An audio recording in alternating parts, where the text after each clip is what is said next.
औज़ुबिल्लाहिमिनश्शैतानिर्रजीम बिस्मिल्लाहिर्रहमानिर्रहीम। हज़रत मूसा अलैहिस्सलाम अल्लाह ताला के बहुत ही अजीम और ख़ास पैगम्बर थे, जिनको अल्लाह ताला ने बहुत सी मुश्किलात से निकाला था।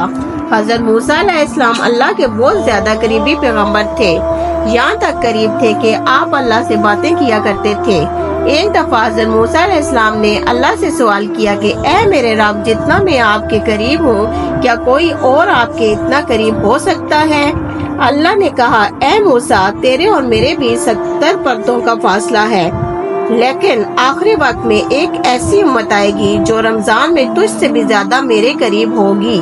जब उनके होंठ सूख जाएंगे और उनका चेहरा खुश्क हो जाएगा, तब मुझसे वो दुआ मांगेंगे, मैं उनकी हर दुआ कबूल करूंगा।